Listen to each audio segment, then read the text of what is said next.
First, before moving to India-China relations, I think there is a very natural curiosity to know what China is, because China is very mysterious and very complex for people to decode. So, to address that curiosity, first I will explain what is China as a country, as a nation, as a state. So, first we understand its political and economic system, and then we will move to India China. Okay? एक बार China समझ में आ गया तो फिर आगे दिक्कत थोड़ी सी कम हो, ठीक है? वरना वो मेंटल ब्लॉक है कि चाइना कम्युनिस्ट है, सोशलिस्ट है, डेमोक्रेसी है, अथॉरिटेरियन है, क्या है, ठीक है? तो डायरेक्टली ये बातें एग्जाम में आती नहीं है, बट जब आप कोई भी एसेज लिखते हो, एथिक्स के आंसर लिखते हो, या पेपर 2 में कंपैरेटिव एस्पेक्ट से कुछ लिखोगे, तो ये इनडायरेक्ट एप्लीकेशन में आपको हेल्प करेगा। किसी भी question which is associated with Chinese initiatives, right, उसमें भी इसकी इनडायरेक्ट एप्लीकेशन है। ऑल राइट, तो पहले हम पढ़ेंगे चाइनीज सिस्टम्स। और बिफोर मूविंग देयर मुझे एक कॉन्सेप्ट समझाना है, so that that is also very clear from the polity point of view, ठीक है? So we have a very good concept, very value rich concept, which is called as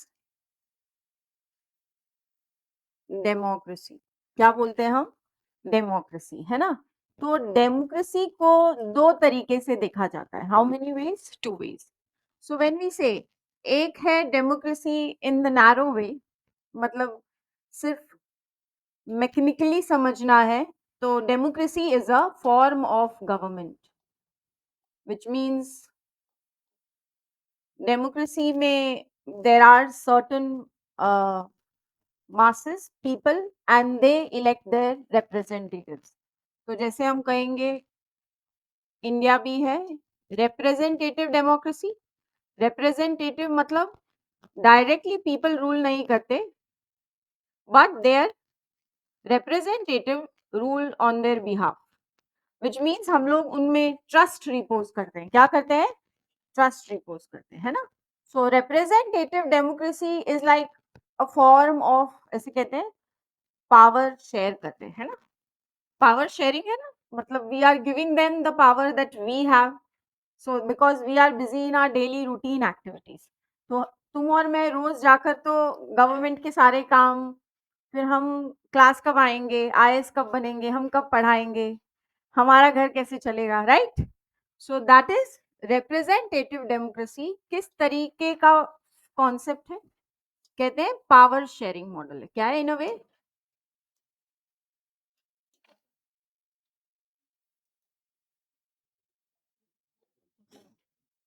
अगर broad format में देखा जाए तो broad format में democracy का मतलब होता है वैल्यूज। क्या? So it is the values that are associated with democracy. और डेमोक्रेसी की क्या वैल्यूज हैं? सो डेमोक्रेसी की वैल्यूज है rule of law, freedom of speech and expression, there is respect for human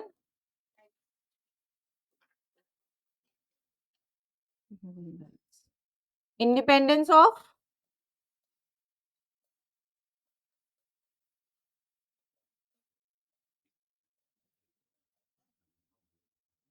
decentralization of power, मतलब सिर्फ centre में सारे पावर नहीं होंगे, स्टेट लेवल, उसके नीचे, you know, in India we have 3 tier system ना, तो पंचायत तक पावर डिस्ट्रीब्यूटेड है, ठीक है? So there is in a way decentralization federal of power. India का political model, we say India is a parliamentary democracy. क्योंकि parliament as a body is exercising all the power on our behalf, क्योंकि सारे representatives elect होके कहाँ जाते हैं, ये जो रिप्रेजेंटेटिव मॉडल है ये कहाँ जा रहा है, पार्लियामेंट, ठीक है, और स्टेट के लेवल पे भी है लेजिस्लेचर्स ना। सो डेमोक्रेसी को अलग अलग तरीके से देखा जाता है, और डेमोक्रेसी का जो कॉन्सेप्ट है इसमें कोई फाइनलिटी नहीं है। क्या नहीं है, फाइनलिटी, मतलब सबके अलग अलग थॉट प्रोसेस है डेमोक्रेसी को समझने की, विच मीन्स देर आर, अगर डेमोक्रेसी को कहें तो किस टाइप का आइडिया है, डिबेटेबल कॉन्सेप्ट है, कोई फाइनल आइडिया नहीं है कि यही डेमोक्रेसी होगा या ये डेमोक्रेसी नहीं होगा।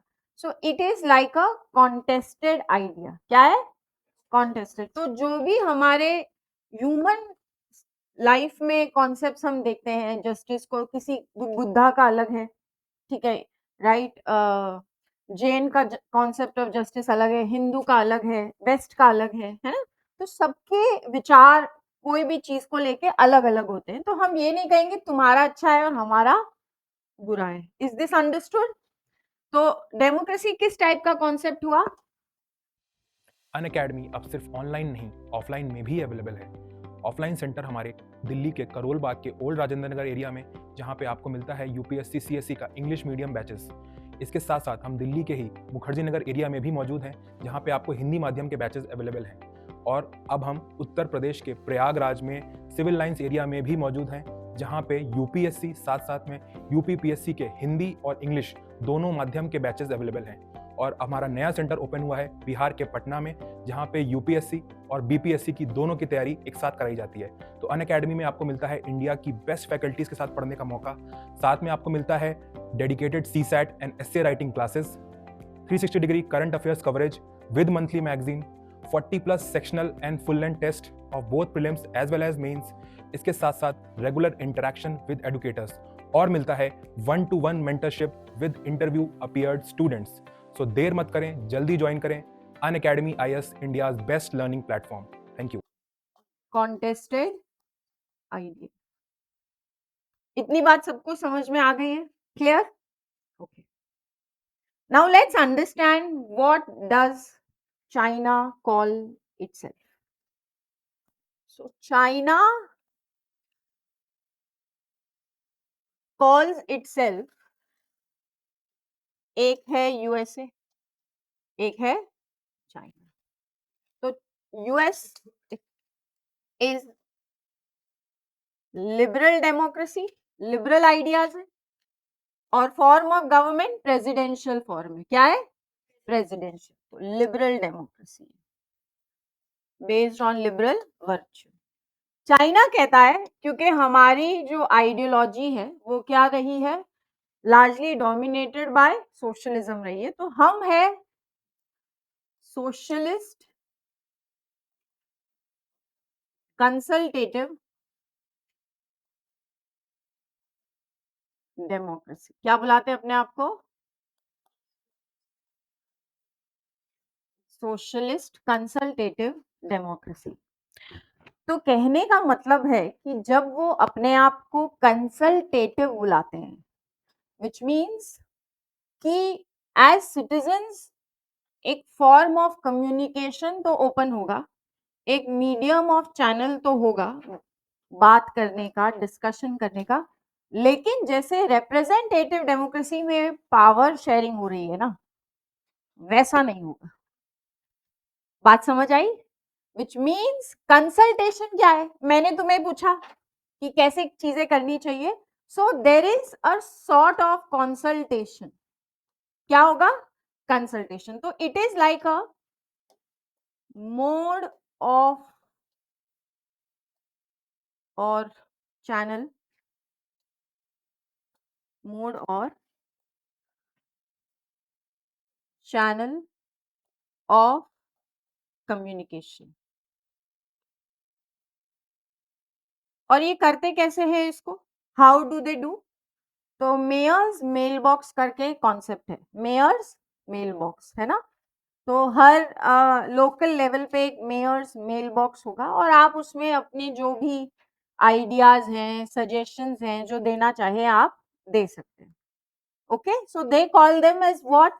तो ये कहते हैं कि तुमने ठेका नहीं ले रखा है कि तुम ही अपने आप को democracy बुलाओगे, which means what should be democracy or not, please don't teach us.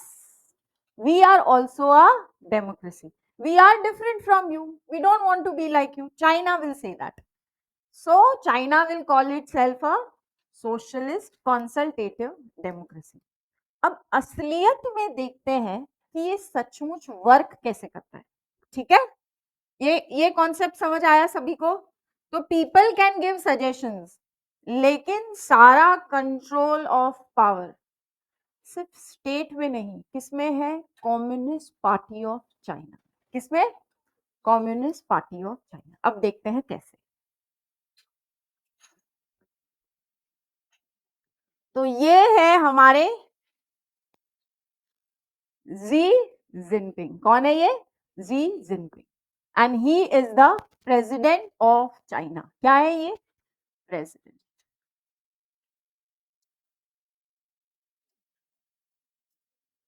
Right. अब देखते हैं कि हाउ ही कंट्रोल्स एवरीथिंग। तो पहले तो ये ऑब्वियसली कम्युनिस्ट, ये पार्टी का स्ट्रक्चर है। क्या है? ये कम्युनिस्ट पार्टी ऑफ चाइना कैसे ऑर्गेनाइज होती है, और ये इनका गवर्नमेंट सिस्टम है। क्या है?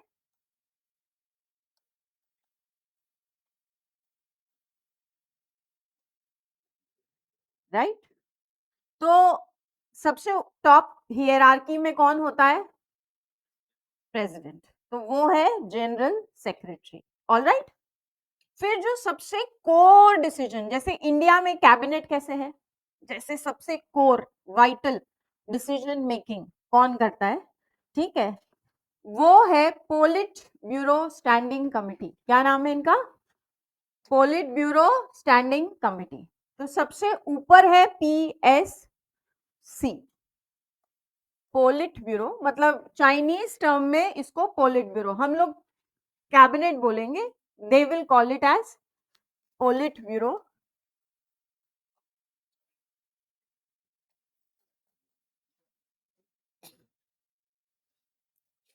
Standing committee. तो ये सबसे कोर है। फिर उससे कुछ ज्यादा लीडर और बढ़ेंगे, विच मीन्स और जो डिसीजन मेकिंग में रोल प्ले करेंगे। ये सिर्फ 7 है। वो है पोलिट ब्यूरो, नियरली 25 मेंबर्स है। कितने? ये सब याद नहीं करना है, सिर्फ समझने की कोशिश करो, ठीक है, और नाम जान लो कि पोलिट ब्यूरो है। फिर एक सेंट्रल कमिटी भी है पार्टी स्ट्रक्चर में, और इनकी जो एनुअल कॉन्फ्रेंस होती है उसको ये बोलते हैं नेशनल पार्टी कांग्रेस। क्या बोलते हैं? तो CPC की होती है नेशनल पार्टी कांग्रेस। ओके।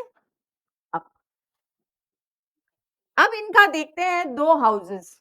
तो ये है राज्यसभा और ये है Lok Sabha. So this is upper house which is called as Chinese People's Political Consultative Conference। क्या बुलाएंगे? Chinese People's Political Consultative Conference। ये इनका अपर हाउस है। और एक है नेशनल पीपल्स कांग्रेस, जो लोकसभा मान लो, in a way we call it as lower house. अब इंडिया में पार्लियामेंट जब होती है तो लोकसभा क्या फंक्शन, और लोकसभा और पार्लियामेंट में जो ऑपोजिशन मेंबर्स होते हैं उनका लार्जर वर्क क्या होता है? जो भी गवर्नमेंट बना रही है उसको चैलेंज करो, उसको डिबेट करो, उसको डिस्कस करो। लेकिन अगर देखा जाए तो राज्यसभा को लोकसभा से थोड़े से कम पावर्स होते हैं बहुत सारी चीजों पे, but it works like a check, कि लोकसभा ने कुछ भी किया उसका चेक करने के लिए कि सही सब चीज है, और स्टेट्स को भी रिप्रेजेंट करने के लिए वी हैव अ राज्यसभा। अब when we talk about here this lower house, यहाँ पर डिबेट और डिस्कशन के नाम पे सिर्फ ड्रामा होता है। इन द सेंस जो भी बिल्स डिबेट में आते हैं वो इजीली क्या हो जाएंगे? पास। अब इन दिस केस इंडिया में ऐसे कब होता है? जब मेजोरिटी है, ठीक है। और मेजॉरिटी है तो because of the strength of the majority, जैसे for example if BJP is enjoying majority in the Lok Sabha, तो the passage of the bill becomes easy. But when we look at, अगर तुमने कभी हमारा पार्लियामेंट्री डिस्कशन सुना हो, तो बहुत बहुत क्या है, बहुत सारे प्रिविलेजेस हमारे पार्लियामेंट के मेंबर्स को मिलते हैं, so that they can speak, they can also challenge the government, they can express dissent. dissent मतलब disagreement, ठीक है. लेकिन this kind of mechanism is not there in the National People's Congress. So it is working. एक तो ये upper house अपने आप में जो एडवाइजरी बॉडी भी है, ये भी काफी सेरेमोनियल है, मिलती है एक, और बस advisory, not very great function. मतलब हमारे राज्यसभा से भी 10 गुना वीक सोच लो, ठीक है. और इनकी जो ये लोअर हाउस है, ये भी क्या नहीं कर पाती, they are not able to express, बोलो एक्सप्रेस डिसेंट. All right. अब ये है पार्टी की सेंट्रल मिलिट्री कमीशन, सीएमसी. क्या है ये? पार्टी की सेंट्रल, इनकी भी जुडिशरी है, जैसे सुप्रीम पीपल्स प्रोक्यूरेट सुप्रीम. लेकिन इनकी कंट्री में ये टर्म यूज करना ह्यूमन राइट्स, इनकी कंट्री में ये टर्म यूज करना फ्रीडम ऑफ स्पीच, इनकी कंट्री में ये टर्म यूज करना रूल ऑफ लॉ और इंडिपेंडेंस ऑफ जुडिशरी, ये सब क्या है, बैंड है. मतलब इनकी टेक्स्ट बुक्स में डेमोक्रेसी को भी कैसे समझाया जाता होगा हमें पता नहीं, ठीक है. So there is no scope for using these terms, because ये वैल्यूज कहां से आई है, लिबरल डेमोक्रेसी से. सो ऑल दीज टर्मिनोलॉजीज बच्चों को ना पढ़ाई जा रही है, and neither they know that what all these things mean. So they have a very different usage of how things are taught. Okay. अब ये है पार्टी की सेंट्रल मिलिट्री कमीशन. क्या है? Central military commission. अब क्या बीजेपी की कोई मिलिट्री कमीशन है? Which means the president of India does exercise key power over the armed forces. But does BJP have its own military wing? No. और इनकी party की खुद की क्या है, विच मीन्स जो आर्मी चाइना के स्टेट की है वो किसके कंट्रोल में है, it is under the control of the party. तो आप ये सोचो, अगर इंडिया की आर्म्ड फोर्सेस को बीजेपी कंट्रोल करती तो किस तरीके से और अथॉरिटेटिव बिहेवियर हो जाता. सो व्हाई वी से China is authoritarian, because the party controls the state, the party controls the state. क्या हमारा स्टेट से बीजेपी अकेले कंट्रोल कर पाएगी? फार्मर बिल भी पास नहीं करने दिया मोदी जी को, इतनी वाइब्रेंसी है हमारे डेमोक्रेसी में. You get it? So there is lot of scope in India to express what, dissent. There's lot of scope for debate, and whatever are the military instruments, they belong to the state and not to the party. So here we will see the party will also control the People's Liberation Army, PLA. PLA क्या है? China की army. और इनको क्या पढ़ाया जाता है, जो चाइना की आर्मी है उनको क्या पढ़ाया जाता होगा? इनको पढ़ाया जाता है जी जिनपिंग थॉट. क्या मतलब जो आइडियाज जी जिनपिंग लाए हैं वो पढ़ाया जाएगा. सोचो, Modi thought is being taught to India's army, तो आर्मी में भी क्या आ जाएगा, civilian control that way. Which means army में भी क्या आ जाएगा, जो आइडियोलॉजी बीजेपी की है वो आर्मी में आ जाएगी. और आर्मी को फर्क नहीं पड़ना चाहिए कि कांग्रेस है या BJP, it doesn't matter to them. But here what is the army being taught, Xi Jinping thought, which means they will be loyal. Their mind will be diverted towards complete loyalty towards whom? Towards the president. Which means, first, there is one party, one state. And in that also, one man in one party. तो Xi Jinping ने अपने आप को बोला है मैं हूं अकेले कोर लीडर ऑफ चाइना। क्या हूं? Core leader of China, which means कि सिर्फ पार्टी ही स्ट्रांग नहीं है, Xi Jinping is also very strong as a personality within China. इतनी बात समझ आई, राइट? और अगर किसी भी तरीके का करप्शन होता है, राइट, ऑफिशियल्स जो भी मतलब स्टेट के ऑफिशियल्स हैं, है ना, तो हमारे यहाँ पे सोचो लोकपाल जैसा एंटी करप्शन मैकेनिज्म बीजेपी में आ जाए तो क्या होगा? ऑलरेडी हम लोग कहते हैं कि सारे ये एनफोर्समेंट डायरेक्टरेट वगैरह is being misused by the state, और सोचो लोकपाल जैसा anti corruption mechanism also comes with in the party, तो पूरा ऑपोजिशन को अंदर ही डाल देंगे, होगा कि नहीं? तो जो ये जो central committee on discipline inspection है, ये स्टेट का मैकेनिज्म है, ये पार्टी का मैकेनिज्म। किसका? तो पार्टी चेक करेगी करप्शन कौन करता है। Who will check? Party will check. So अगर पार्टी के अगेंस्ट किसी भी पार्टी के मेंबर ने या ऑपोजिशन ने कुछ बोला तो वो और बहुत सिवियर फॉर्म ऑफ पनिशमेंट होती है। क्या होती है? मतलब एक साइकोलॉजिकल प्रोसेस ऑफ पनिशमेंट होता है। क्या होता है? मतलब हम तो पनिशमेंट बेचारे को जेल में डाल देंगे, कुछ फाइन लगा देंगे, whatever.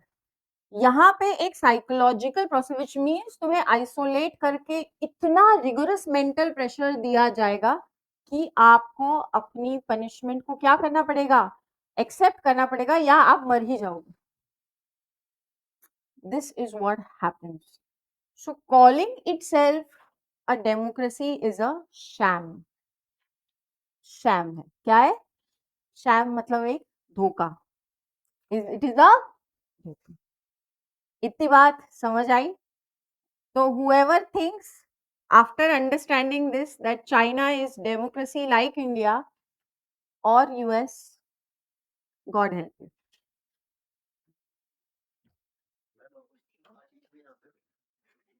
There cannot be, see na, the corruption, anti-corruption committee that is there, that is being controlled by the party. So even if there will be dissent which can come from here, usually though nobody does, then you can just imagine what all things can happen. Is this understood? Also एक और बढ़िया illusion बना रखा है कि कहते हैं कि बहुत सारी पार्टीज है apart from communist party of China, so that वो अपने आप को क्या बुला पाए? Multi party democracy. लेकिन मैंने हमेशा ये बताया है कि कोई भी डेमोक्रेसी मल्टी पार्टी तब बनती है जब एक वायबल और ट्रूली एग्जिस्टिंग क्या होना चाहिए? ऑल्टरनेटिव। मतलब सोचो अगर कांग्रेस और सीपीआई के इंडिया में लोकसभा में इतना कम प्रेजेंस हो, 5 सीट हो, और स्टेट्स में भी कोई प्रेजेंस नहीं हो, तो हु विल बिकम डोमिनेंट से भी dominant? The BJP, right, which means who is the leading party. तो even if there are existing multiple parties in China, the illusion of multi-party democracy is a also sham.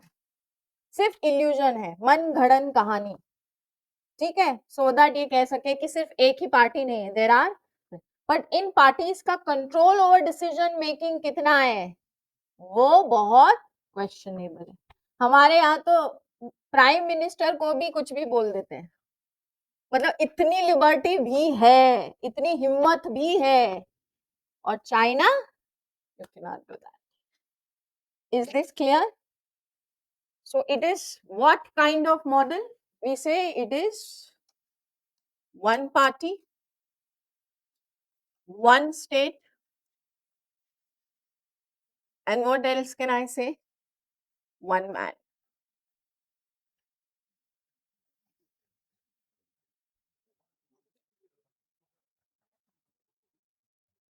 Clear? ठीक है? और ये सब याद करने की जरूरत नहीं है, बस समझ लो, ठीक है। स्टेट तो ऐसे लगाएंगे, we have to put it, मतलब अपने आप में अलग है चाइना, ठीक है। Is it okay? Have you understood this now? So it calls itself a socialist democracy, but see how things are working there inside. आगे बढ़े। Now let's understand its economic system.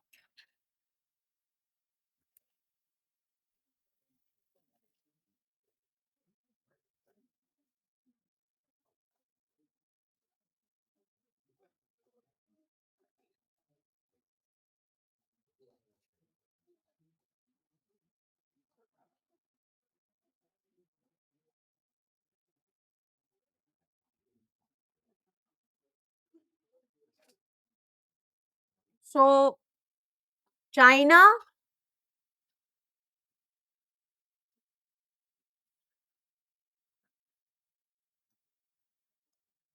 is a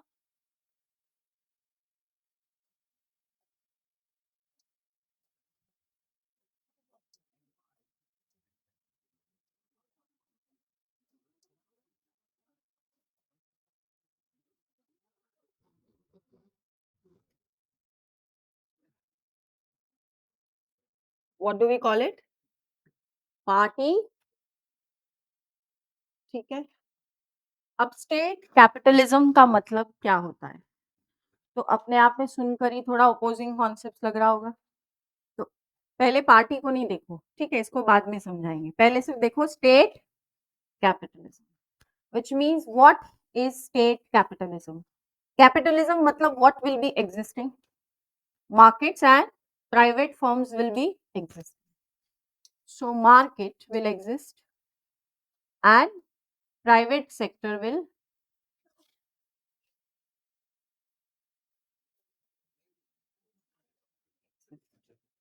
When we say state capitalism मतलब state का role कैसे होगा, क्या state का role ज्यादा होगा या मार्केट का रोल ज्यादा होगा? स्टेट का रोल क्या होगा, ज्यादा होगा। So state will be dominant, क्या होगी,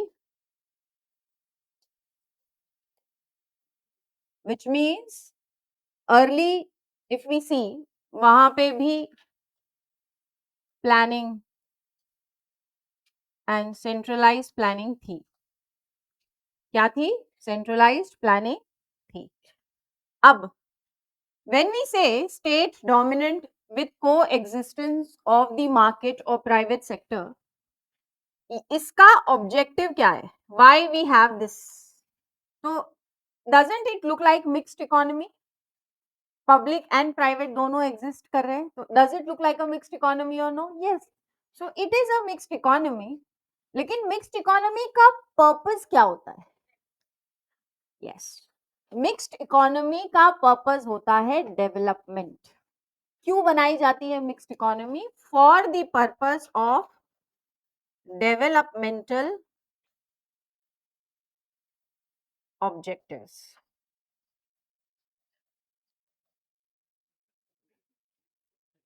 बट इनका ये जो state capitalism with party state capitalism, क्या ये सिर्फ for the purpose of development है? इज द लॉजिक और the tool by that same idea? No. तो अगर हम देखें तो ये पार्टी स्टेट कैपिटलिज्म कब बन रहा है? तो पहले डेंग जियोपिंग ने 1978 में क्या लाया था? 1978 में इन्होंने लाया था opening up reforms and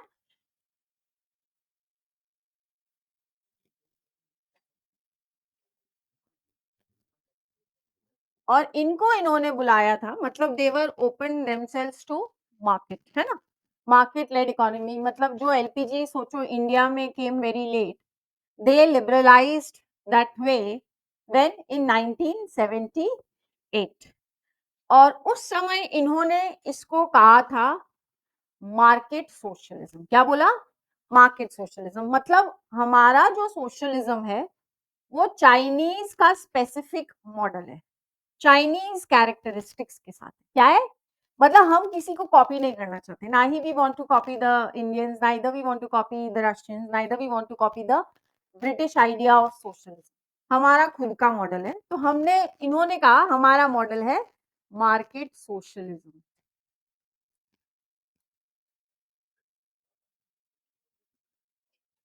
alright, किसने बुलाया था इसको? डेंग जियोपिंग। अब जब हम कहेंगे पार्टी स्टेट कैपिटलिज्म, तो कैसे इकोनॉमी को कंट्रोल किया गया? तो पहले तो इट इज आइडिया इज कि it is state capitalism only, मतलब state does things for developmental objectives. Slowly slowly ये बदलने लगा। Why did it change? That is very very important. तो क्या होने लगा, जब भी पब्लिक सेक्टर एंटरप्राइजेस कहीं पर भी एग्जिस्ट करेगी, इंडिया में भी करप्शन था, same type of corruption happened also where in China.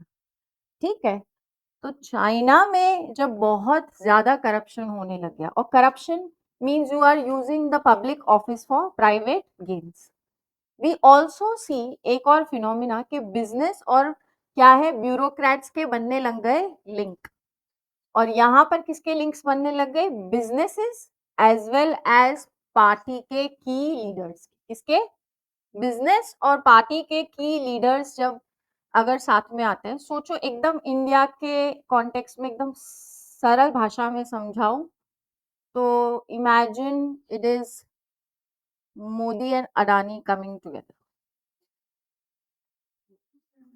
just which means Modi will do everything in favor of one business house and they will in turn get lot of benefits। इस तरीके, इसको बुलाते हैं crony capitalism. क्या बोलते हैं? Crony capitalism. सुना होगा सबने ये शब्द, कभी सुना है? सुना है? Okay, no problem. पहली बार सुना है तो समझ लो। जब बिजनेस और पॉलिटिशियंस के लिंक हो जाते हैं and when they favour each other, एक दूसरे की मदद कर रहे हैं, उसको, उस फिनोमिना को बोला जाता है क्या? Crony capital. तो जब चाइना में ये शुरू हो गया, बिकॉज पब्लिक सेक्टर भी डोमिनेंट था, along with what? Existence of private sector. अब इन्होंने कहा, पार्टी ने कहा, इससे तो हमारी बेइज्जती हो जाएगी, और दूसरी इंपॉर्टेंट चीज क्या हो जाएगी, मतलब जो लेजिटिमेसी या जो डोमिनेशन हम आज तक एक्सरसाइज कर रहे हैं, वो भी धीरे धीरे क्या हो जाएगा? खत्म हो जाएगा। तो अब लाया इन्होंने पार्टी स्टेट कैपिटलिज्म। क्या लाया? और ये कैसे वर्क करता है, अब इसको समझना। ठीक है, तो इस इशू को एड्रेस करने के लिए, this became an issue, party started to control everything in the economic sector. How? तो यहाँ पे हर प्राइवेट कंपनी में कॉरपोरेट गवर्नेंस को मैनेज करने के लिए, मतलब मैनेजमेंट में एथिक्स होने चाहिए, इन्होंने बढ़िया से काम करना चाहिए, चोरी मक्कारी नहीं करनी चाहिए, ब्राइबरी नहीं होनी चाहिए। हर प्राइवेट कंपनी में कॉरपोरेट गवर्नेंस, मतलब गवर्नेंस, जैसे तुम और मैं लॉ तोड़ते तो हमारा पब्लिक गवर्नेंस है, प्राइवेट सेक्टर भी गड़बड़ करता है तो लॉज फॉलो करना चाहिए, टैक्सेशन टाइम से भरना चाहिए, डायरेक्टर बोर्ड ऑफ कंट्रोल कैसे काम करेगी, इंडिपेंडेंट डायरेक्टर्स होने चाहिए। हर पार्टी की एक यूनिट हर प्राइवेट कंपनी में होती है। कहां पर? चाइना।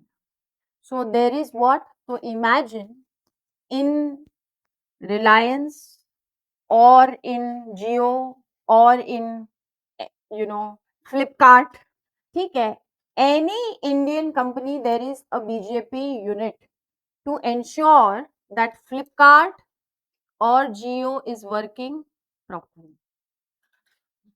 ये बात समझ आई? आई कि नहीं आई?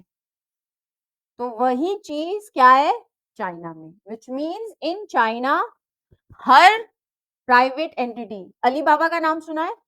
Alibaba is a very big e commerce giant, जैसे अमेजोन है, अमेजोन अमेरिकन है, ठीक है, उसी तरीके से क्या है, अलीबाबा, राइट। तो अलीबाबा में भी पार्टी की क्या होगी, एक यूनिट होगी, और वो क्या करेगी, इन चीजों को चेक करेगी। तो कोई भी प्राइवेट ऑर्गेनाइजेशन अपने मर्जी से काम नहीं कर सकता, मतलब स्टेट का डोमिनेशन तो है ही, पर स्टेट पार्टी के माध्यम से क्या कर रहा है, प्राइवेट सेक्टर को पूरा अपने कंट्रोल में रखता है। सिर्फ इतना ही नहीं, जो भी पीएसयूज इंडिया में है, पब्लिक सेक्टर यूनिट्स जिसको हम बोलते हैं, वहां पे ये कहते हैं स्टेट ओन्ड एंटरप्राइजेस। क्या बोलते हैं, स्टेट ओन्ड एंटरप्राइजेस। तो ये जो इनकी स्टेट ओन्ड एंटरप्राइजेस है, इस हर स्टेट ओन्ड एंटरप्राइज में, ये स्टेट ओन्ड एंटरप्राइज हर नॉन स्टेट ऑर्गेनाइजेशन, मतलब प्राइवेट हो गया, ठीक है, and largely the idea is with respect to private firms, इसमें इनका क्या होगा, इक्विटी स्टेक होगा, क्या होगा, शेयर। तो सोचो ऑयल इंडिया लिमिटेड, मतलब कोई भी इंडिया की ऐसे पीएसयू कंपनी ले लो, ठीक है, और पीएसयू किसमें स्टेक रख रही है, प्राइवेट, किसमें, प्राइवेट कंपनीज में, सो दैट क्या हो कि हाउ इवेंचुअली अगर प्राइवेट डूब भी जाए या मिसमैनेज भी कर ले, तो state will know how to control things internal, मतलब स्टेट का प्रेजेंस प्राइवेट के हर सेक्टर में होगा, क्या होगा। और इतना ही नहीं है, म्युनिसिपैलिटी जो इनकी है, जैसे हमारी भी है, हर म्युनिसिपैलिटी क्या बनाती है, बनाती है एक ओवरसाइट कमिटी, क्या बनाती है, ओवरसाइट कमिटी। और ये ओवरसाइट कमिटी हर लोएस्ट लेवल की जो छोटी छोटी बिजनेस यूनिट्स भी है ना, उनको भी जाके क्या करते हैं, रेगुलरली चेक करते हैं, क्या करते हैं, रेगुलरली चेक। तो जैसे हमारा तो गवर्नमेंट स्ट्रक्चर है ऊपर से नीचे तक, सेंटर स्टेट पंचायत, इनकी पार्टी का क्या है, पैरेलल स्ट्रक्चर है। तो गवर्नमेंट तो है ही, बट साथ साथ किसका स्ट्रक्चर है, पार्टी का खुद का एक पैरेलल स्ट्रक्चर होगा, जो पूरी चाइनीज इकोनॉमी को हर तरीके से क्या करके रखेगा, control. This is how the economic system works, okay. So we say कि प्राइवेट फर्म्स को उस तरीके की लिबर्टी नहीं है जो शायद इंडिया में भी है, हमारे यहाँ भी कॉर्पोरेट गवर्नेंस होता है, पर बीजेपी की हर यूनिट किसी भी कंपनी में नहीं होती। Is this understood, right now. So how does China rise, rise of China कैसे एक्सप्लेन करेंगे, हम सब कहते हैं rise of China.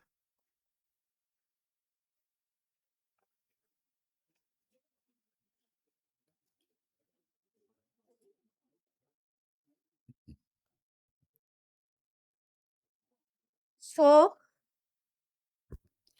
China rose, which means 1978 के बाद जब रिफॉर्म्स आने लग गए, और ये जो पार्टी स्टेट कैपिटलिज्म है, ये उसी के आने के बाद का सारा फिनोमिना है।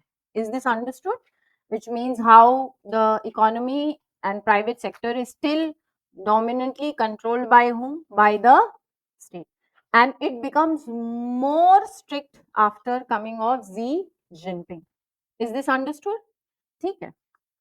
तो राइज ऑफ चाइना कैसे एक्सप्लेन, तो हुआ ये कि 2008 में आए ग्लोबल फाइनेंशियल क्राइसिस।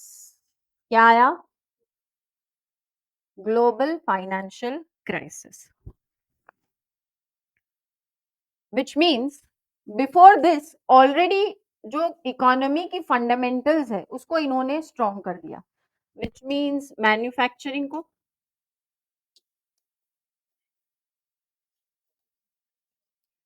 एक्सपोर्ट की चेन्स को।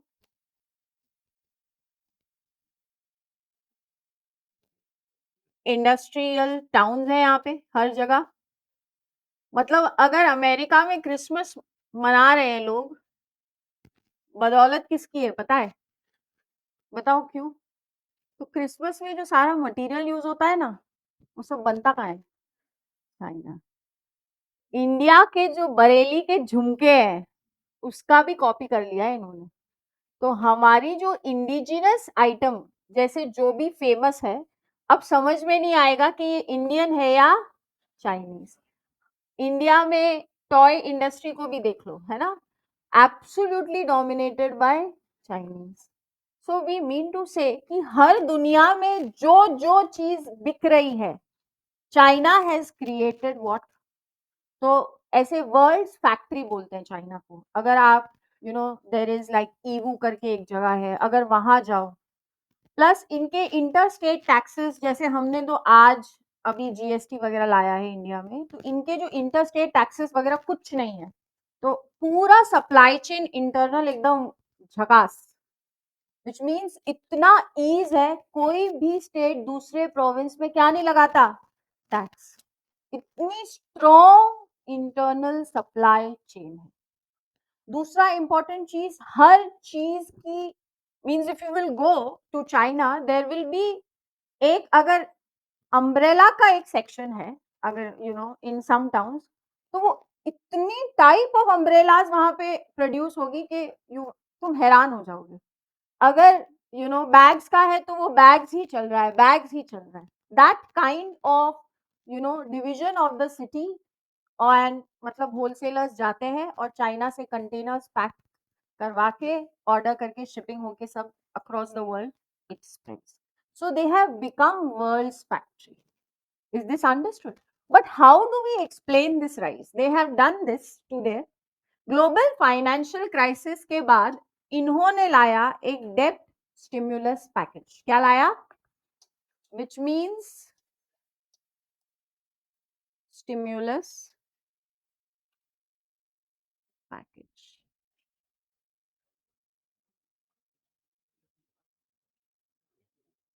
And this is being initiated by the government. So that क्या बनेगा? एक बूस्ट मिलेगा, विच मीन्स जीएफसी में एवरीबडी इज इम्पैक्टेड। जो भी ग्लोबल सप्लाई चेन को कंट्रोल कर रहे थे, अमेरिका, यूरोप, राइट। तो हम क्या करेंगे? गवर्नमेंट कुछ डेप्ट इन्फ्यूज करेगा इकोनॉमी में। इससे क्या होगी? Right, China will get integrated in regional and global supply chain. Okay. और ये जो डेप्ट स्टिमुलस पैकेज जो आता है, तो सारी स्टेट ओन एंटरप्राइजेस को ऐसे भर भर के दिया जाएगा। And you also go and make investments abroad. क्या बनाओगे? Investments abroad. So if I tell you, the डेप्ट GDP ratio became from 150% to 260%। कितना? 150 से 260%। तो लोन देना, infusing money in the economy to create demand. Is this understood? And giving that thing to state owned enterprises so that they will be able to invest. Is this clear? So that's how we will see कि इसका फिर over capacity होने के बाद utilise करने के लिए फिर बीआरआई आता है। All right, and today it is the world's second largest economy. क्या है? And how much of world GDP? Global GDP share in 2024 is 19.6%. कितना?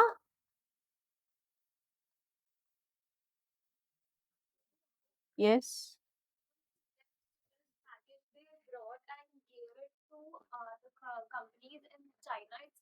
Yes, state owned enterprises को government infuse कर रही है, so that they will go and invest abroad, because दुनिया में recessionary trends है। तो अब डिमांड को बढ़ाओ। So for that debt stimulus package came. Is this understood? ठीक है। So that's how China rises.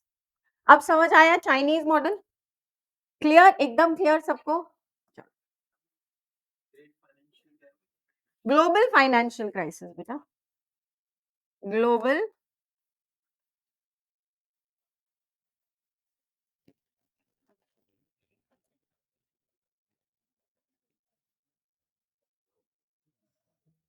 चलो थोड़ा सा लिख लो, फिर वी विल मूव अहेड। हाँ, 1978 में जो सारा पहले क्या था, पहले सब कुछ सिर्फ पब्लिक सेक्टर एंटरप्राइजेस या वहां पे स्टेट ओन एंटरप्राइजेस बोलते हैं, ठीक है। सारा ग्रोथ सब कुछ सिर्फ स्टेट कर रहा था। 19 इंडिया ने 1990s में अपने आप को ओपन किया, लिबरलाइज किया, we went, we invested, we allowed others to come and invest, but they called themselves at war. पहले तो सोशलिज्म ही था, मतलब सेंट्रलाइज प्लानिंग थी। अब ऐसा नहीं कि प्लानिंग खत्म हो गई चाइना में, बिकॉज अभी भी क्या है, पार्टी स्टेट कैपिटलिज्म। तो उस मॉडल को जब वो अपने आप को ओपन किए दुनिया को, उसको उन्होंने बुलाया मार्केट सोशलिज्म। क्या बुलाया? Market socialism. और पार्टी स्टेट कैपिटलिज्म मतलब कंट्रोल सिर्फ स्टेट का नहीं है, किसका है? पार्टीज का है। और कहां तक है? पूरे प्राइवेट सेक्टर में एम्बेडेड है। Is this understood? Which means private sector अपने आप से अपनी मर्जी से कुछ भी वहां पे नहीं कर सकता। The biggest companies in China will also have the state parties units. Is it clear? चलो, हाँ,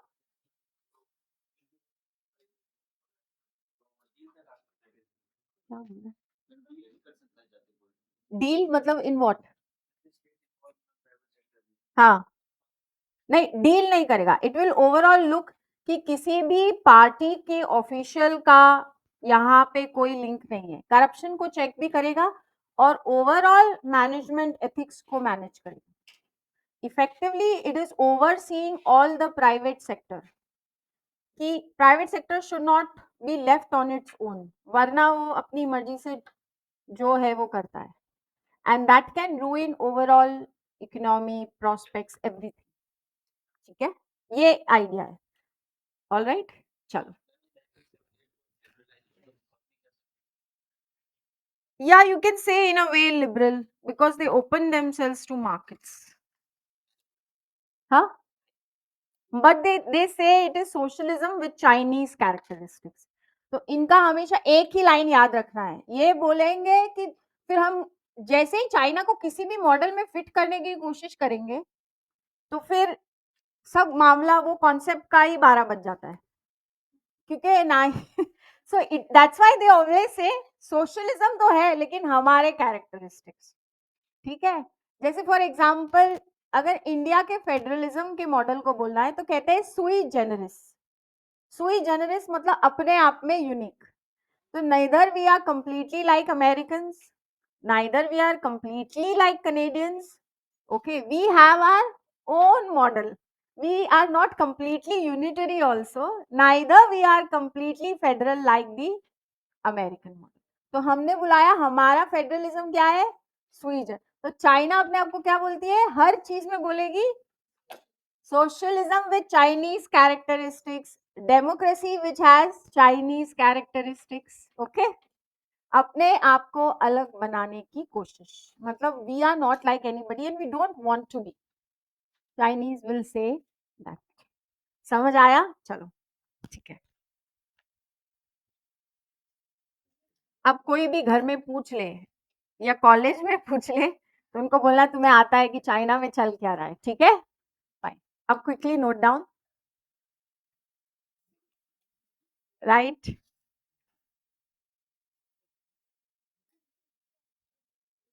1 घंटे जल्दी बुलाने का कुछ तो फायदा होना चाहिए ना? ठीक है, चलो। Now note,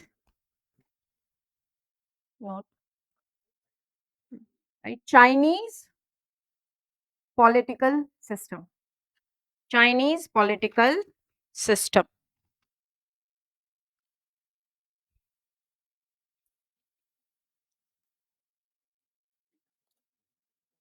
right? It is a socialist consultative democracy. It is a socialist consultative democracy,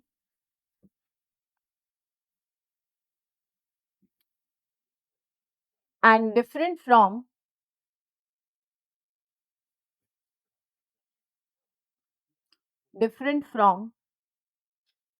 liberal representative democracy. Liberal representative democracy. Okay. RD मतलब representative democracy. RDs are guided by a power sharing model. Are guided by a power sharing model. But in China, the consultative aspect is a is a communication channel,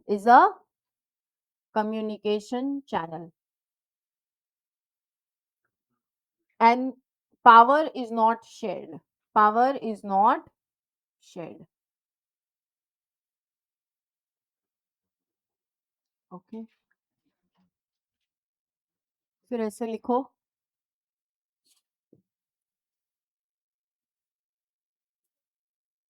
governmental system लिखो, ऐसे पहले governmental system, governmental system.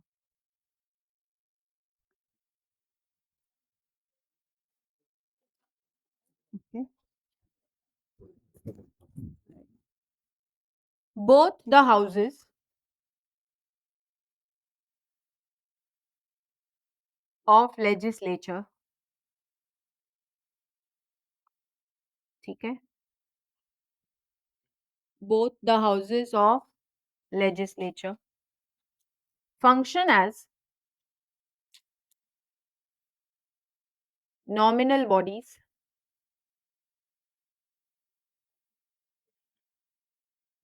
nominal bodies. Okay, right. Rarely government bills,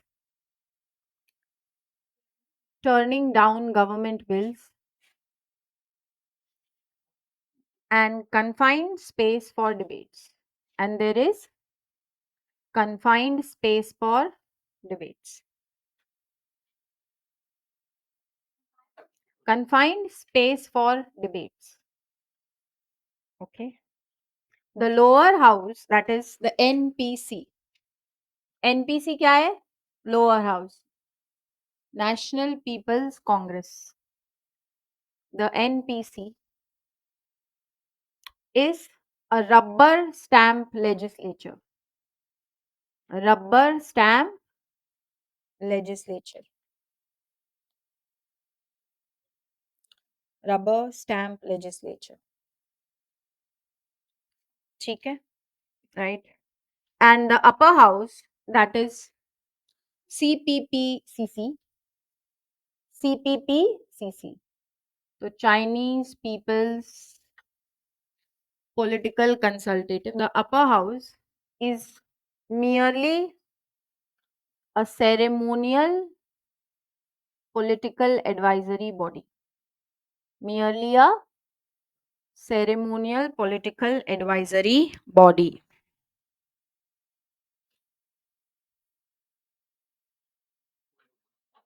Okay, right. सारा board पे है बेटा, ठीक है. Communist party of China is CPC. ठीक है, यहाँ पे इसका अलग है. जैसे Chinese people's political consultative conference, तो ये जो टर्म कंसल्टेटिव आया है, ये सब यहाँ पे ऐसे बातें लिख लिख के आया है, ठीक है. देन राइट, इट गिव्स, हाँ हाँ, अब ऐसे लिखो, देर इज, देर इज लिख दो, ठीक है, there is,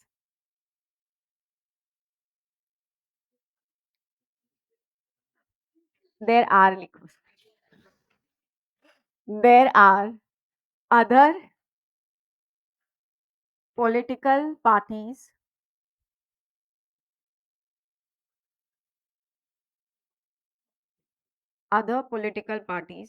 like China Democratic League,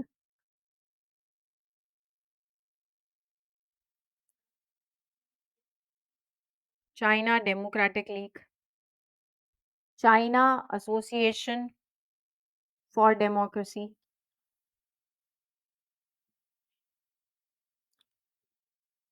However, however, the CPC,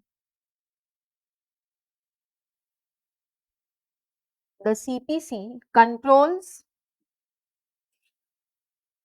the political architecture.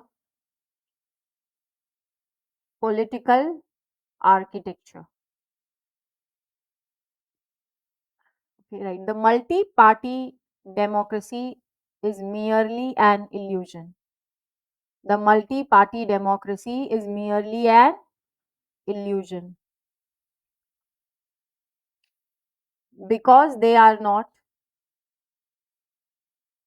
because they are not strong viable alternatives. They are not strong viable alternatives. ऐसे viable alternatives. Okay, clear. Right. Next, right. China's army. China's army.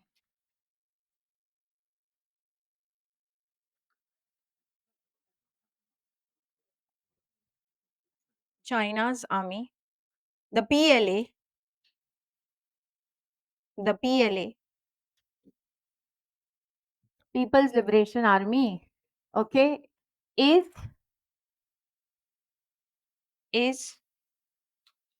guided guided by the party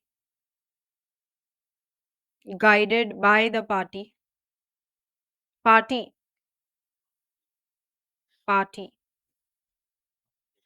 okay, and PLA soldiers PLA soldiers